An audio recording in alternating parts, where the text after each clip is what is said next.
Hello guys, welcome to our education platform pi engineers point में आप सभी लोगों का बहुत बहुत स्वागत है। चलिए बेटा, फिर से स्टार्ट करने जा रहे हैं हम आगे का पार्ट 7 होगा आज इंजीनियरिंग मैकेनिक्स में। लास्ट लेक्चर में आप लोगों ने देखा था कि इक्विलिब्रियम कंडीशंस क्या होती है, उनसे रिलेटेड क्वेश्चंस आप कैसे फैब्रिकेट कर सकते हैं, इसके बारे में हम लोगों ने बात की थी। चलिए उसके आगे बढ़ते हैं। अब इंजीनियरिंग मैकेनिक्स में जो इंपॉर्टेंट टर्म है वो है बेटा आज की वो है रिएक्शन ऑफ फोर्स। कि रिएक्शन ऑफ फोर्स आपका होता क्या है, बहुत ध्यान से आप लोग देखिएगा। देखिए, रिएक्शन ऑफ फोर्स को समझने के लिए पहले हम लोग बॉडीज को लेते हैं, उन बॉडीज के बारे में समझते हैं। देखिएगा, जैसे एक सरफेस है, सिंपल से एक सरफेस है बेटा, इसके ऊपर मैंने एक बॉक्स रख दिया। ये क्या रख दिया है मैंने? बॉक्स रख दिया है। इस बॉक्स का अपना सेल्फ वेट होगा, और सेल्फ वेट हमेशा सेंटर से लगता है डाउनवर्ड। आपको पता ही होगा, इसका सेंटर से जो डाउनवर्ड फोर्स है वो कितना होगा?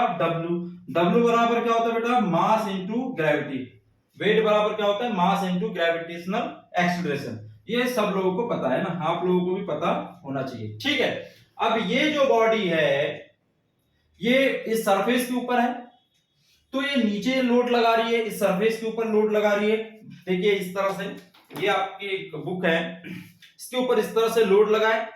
ठीक है, तो इस सरफेस के ऊपर ये लोड लगा रही है ना, तो ये जो सरफेस है ये भी उसको अपोज करेगी, क्योंकि इक्विलिब्रियम कंडीशन में आपकी बॉडी होनी चाहिए। इक्विलिब्रियम कंडीशन में कब होगी?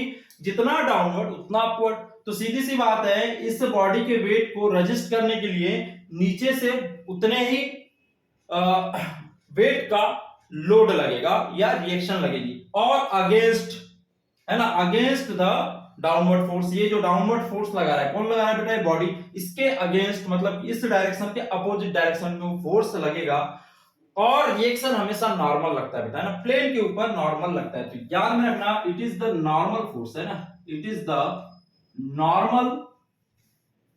Normal force. ठीक है, विच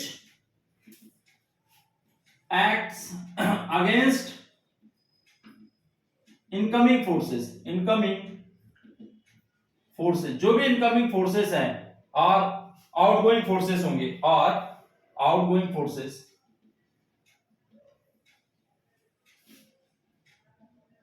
ऑन सरफेस के ऊपर जो भी आउटगोइंग फोर्स होगा या फिर इनकमिंग फोर्स होगा, उसके अगेंस्ट ये काम करेगा। और कैसा होगा बेटा? नॉर्मल होगा। कहां पर? सरफेस के ऊपर, है ना। It is the normal force which acts against incoming forces और आउटगोइंग फोर्सेस ऑन सरफेस। तो देखिए, ये आपका फोर्स रखा हुआ है जनरली, अभी ना इनकमिंग आउटगोइंग में ऐसा कुछ नहीं कह रहा हूं, बस ये रखा हुआ है। ठीक है, तो इसका जो रिएक्शन हो जाएगा इसी सरफेस पे, ये सरफेस मान लेते हैं AB, this is your surface AB। तो इस AB सरफेस पे जो नॉर्मल फोर्स होगा, याद में रखना, हमेशा नॉर्मल वर्क करेगा, मतलब इस तरह से वर्क करेगा नॉर्मल फोर्स। ठीक है, और इस पॉइंट पे देखिए, कांटेक्ट पॉइंट हमेशा सेंटर लेना है, बॉडी का सेंटर। मतलब देखिए ये पूरा फेस यहाँ पे, तो ये वाला सेंटर होगा, हमेशा सेंटर पे ही काम करेगा। ठीक है, प्लेन के सेंटर पे ही लगता है नॉर्मल भी। और कैसे लगेगा बेटा? कैसे लगेगा? नॉर्मली एक्ट करेगा सरफेस के ऊपर, दूसरे सरफेस के ऊपर, नॉट ये इस सरफेस के ऊपर नहीं, है ना। तो याद में रखना, तो ये यहाँ पे काम करेगा नॉर्मल फोर्स। ठीक है, तो ऊपर से कितना फोर्स लग रहा था बेटा? ये W फोर्स लग रहा था। नीचे से कितना लग रहा है? नॉर्मल। तो W बराबर यहाँ क्या होगा? N हो जाएगा। तो ये जो डायग्राम है मेरा, ये यहाँ पे कांटेक्ट पॉइंट O हो गया, ये O हो गया, ये सरफेस मेरी AB सरफेस। तो ये फ्री बॉडी डायग्राम है। ये क्या है आपका? Free body diagram. इसी तरीके से फ्री बॉडी डायग्राम बनता है। तो this is your free body diagram. ठीक है, तो ये डाउनवर्ड फोर्स, ये अपवर्ड फोर्स। तो इसको मैं और सिंपलीफाई कर सकता हूं। O पॉइंट मान लिया, O पॉइंट पे दोनों का डाउनवर्ड फोर्स और अपवर्ड फोर्स का मिलन हो रहा है, मतलब कि नॉर्मल फोर्स ऊपर और डाउनवर्ड फोर्स नीचे, तो एक ही पॉइंट से होके गुजरते हैं। बात समझ में आ रही है? एक ही पॉइंट से होके गुजरेंगे। और दूसरी बात क्या है? नॉर्मल फोर्स क्या होगा? वहां पे परपेंडिकुलर होगा या नॉर्मल होगा। ठीक है, उस पॉइंट के ऊपर, तो ध्यान दीजिएगा। तो ये डाउनवर्ड फोर्स में ऐसे देखो, लाइन ऑफ एक्शन को मैं कहां तक भी बढ़ा सकता हूं। तो नॉर्मल फोर्स, जो डाउनवर्ड फोर्स है W, तो ये W को दिखा दिया। नॉर्मल फोर्स ऊपर है, तो ये नॉर्मल फोर्स को इस तरह से दिखा दिया। बात समझ में आ गई? तो ये मेरा बन गया क्या? Free body diagram. This is exact free body diagram. तो इस तरह से बनता है। तो यहाँ पे भी N normal force N is equal to क्या होगा? W into W is equal to W, normal force is equal to W। तो समझ में आया क्या कहना चाह रहा हूं मैं? चलिए एग्जांपल नंबर 2 देखते हैं। इसको आप लोग अच्छे से पॉज करके वीडियो को लिख लें, है ना। चलिए नेक्स्ट एग्जांपल देखते हैं, वेरी इंपॉर्टेंट एग्जांपल, इससे समझ में आ गया होगा। और एग्जांपल देखते हैं दो तीन, तो आपको रिएक्शंस कैसे डेवलप होती हैं आपके बॉडी में इसका पता चल जाएगा। बात समझ में आ रही है? चलिए, ये एक वर्टिकल वॉल है बेटा, देखिए ध्यान से देखिएगा, ये वर्टिकल वॉल है, ठीक है। मैंने एक सीढ़ी, मान लो मैंने एक बॉल यहां से इस तरह से रखी है, ध्यान दीजिएगा, ध्यान से देखिए, ये बॉल जो है ऐसी टंगी हुई है, इसका सेंटर है यहां से, थ्रेड से मैंने इसको ऐसे लटका के रखा है, ठीक है। तो ये पी पॉइंट हो गया यहाँ पे, और देखिए एक पॉइंट पे यहाँ पे बॉल टच करेगा वॉल को, तो ये पॉइंट मैं मान लेता हूं ए है, और ये सेंटर जो है बॉल का वो है, ठीक है। तो देखिए हमेशा बॉडी का जो वेट है वो डाउनवर्ड होता है और सेंटर से काम करता है, सेंटर ऑफ ग्रेविटी से काम करता है। तो इस बॉडी का सेंटर यही होगा, तो इसका डाउनवर्ड फोर्स W ऐसे लगेगा, W बराबर क्या होता है बेटा, mass into acceleration, gravitational acceleration, ठीक है। अब ये जो बॉडी है इधर जाने की कोशिश करेगी, करेगी क्या नहीं करेगी, वॉल पे फोर्स लगाएगी इस ए पॉइंट पे, तो इधर फोर्स लगाएगी बेटा, तो रिएक्शन मुझे अपोजिट डायरेक्शन में मिलेगा। बात समझ में आ रही है? मतलब रिएक्शन जो होता है वो नॉर्मल फोर्स ही होता है, तो इस ए पॉइंट पे जो रिएक्शन मिलेगा वो इस तरह से मिलेगा, क्योंकि लोड ऐसे लगेगा इसका बॉल का, है ना, और कांटेक्ट पॉइंट ये होगा, तो ये हो जाएगा मेरा नॉर्मल, और इधर जो फोर्स लगेगा इस लोड का वो पता नहीं क्या होगा। बात समझ में आ गई? चलिए, तो यहाँ पे इस की वजह से, इस बॉडी की वजह से हैंगिंग पोजीशन में, इसकी वजह से इधर क्या करेगा, लोड लगाएगा इस वॉल के ऊपर, तो ये वॉल जो है इसको रजिस्ट करने के लिए अपना रिएक्शन क्रिएट करेगी। बात समझ में आ रही है? और ये नीचे जाने की कोशिश करेगा, ये जो बॉल है नीचे जाने की कोशिश करेगी, तो इसमें इस वायर में टेंशन आ जाएगा T, तो इसका फ्री बॉडी डायग्राम मैं बनाना चाहूंगा, तो वो पॉइंट पे देखिएगा इस तरह से बन जाएगा। ये रिएक्शन को मैं आगे तक बढ़ा सकता हूं, और हर लोड, जितने भी लोड्स होंगे वो सेंटर ऑफ ग्रेविटी से पास होंगे। बात समझ में आ रही है? तो ये ओ पॉइंट को ले लिया, तो ये नॉर्मल फोर्स को मैंने इधर तक दिखा दिया, नॉर्मल फोर्स ही रिएक्शन होता है, याद में रखना। और ये एक टेंशन है, या ये टेंशन T, ये दिखा दिया, और नीचे क्या लग रहा है बेटा, W, तो ये दिखा दिया W। बात समझ में आ गई? तो ये हो गया मेरा फ्री बॉडी डायग्राम। एक चीज ये भी क्लियर होगी कि फ्री बॉडी डायग्राम होता क्या है। तो फ्री बॉडी डायग्राम क्या होता है बेटा, जिसमें हम रिएक्शंस को उसके मैग्नीट्यूड और डायरेक्शन के साथ में रिप्रेजेंट करते हैं ना, तो उसी को फ्री बॉडी डायग्राम बोला जाता है। तो ये फ्री बॉडी डायग्राम हो गया, मैं एक ही साथ में कवर करा रहा हूं, ताकि आप लोग बाद में कंफ्यूज नहीं होंगे कि फ्री बॉडी डायग्राम क्या होता है ना। तो फ्री बॉडी डायग्राम में क्या करते हैं, where magnitude and direction both represented in a diagram, एक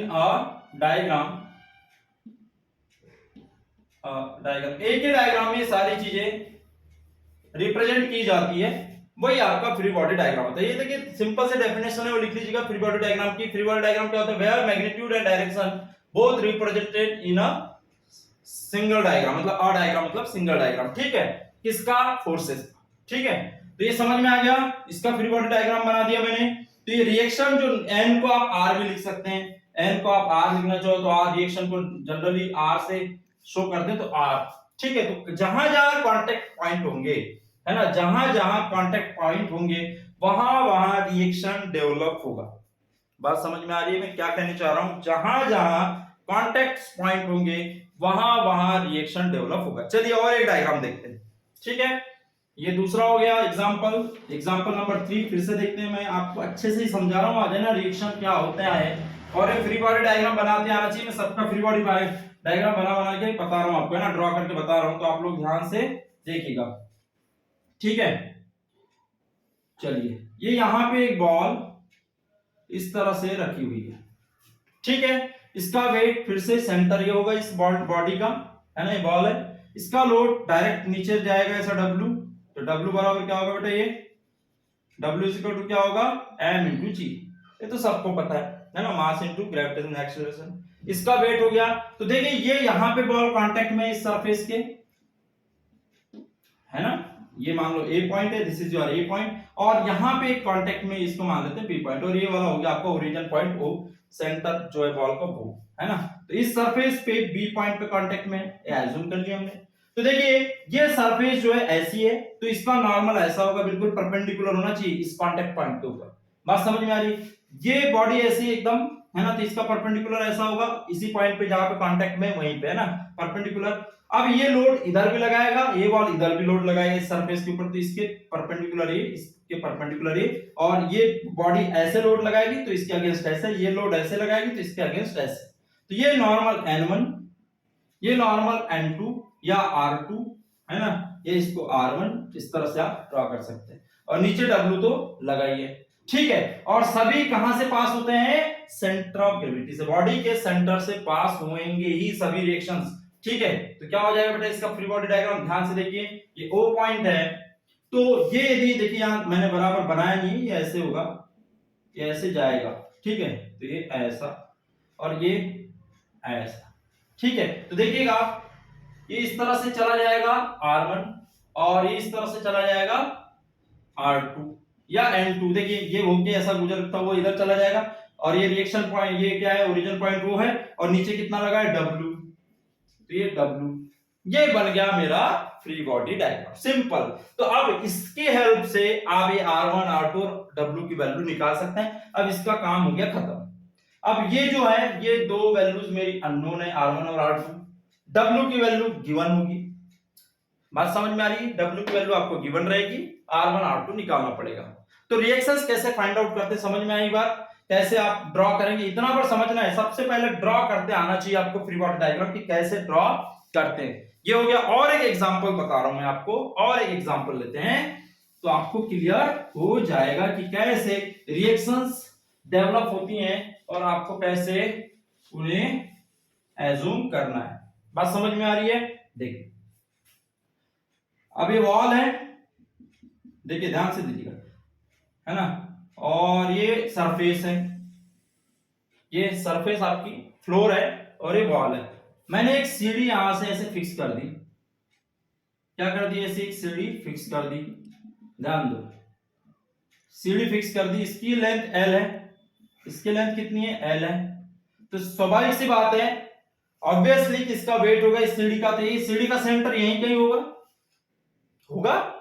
तो इस सेंटर से डाउनवर्ड फोर्स, हमेशा डाउनवर्ड फोर्स होता है लोड, है ना, किसी भी बॉडी का डाउनवर्ड फोर्स W हो जाएगा इसके सेंटर से। अब जो है ये सीढ़ी जो है, देखिए यहां पे, देखिए ये सीढ़ी ऐसे जाने की कोशिश करेगी, नीचे आने की कोशिश करेगी, यहां देखिए, यहां से ये रफ है ना, ये रफ बॉडी है, तो ये फिसलेगी नहीं, ये रफ है ना, रफ सरफेस है, कैसी सरफेस है बेटा, ये रफ सरफेस है, तो रफ सरफेस में चीजें फिसलती नहीं है। देखिए ध्यान दीजिएगा, ये नीचे आने की कोशिश करेगी, है ना, और इधर भी फोर्स लगाएगी इस बॉडी के ऊपर, इधर भी फोर्स लगाएगी, और नीचे आने की कोशिश करेगी तो ऊपर भी रिएक्शन लगेगा। तो एक रिएक्शन देखिए, इधर फोर्स लगाएगी तो इधर एक R1, और ये डाउनवर्ड फोर्स ऐसे लगाएगी तो एक रिएक्शन यहां पे R2।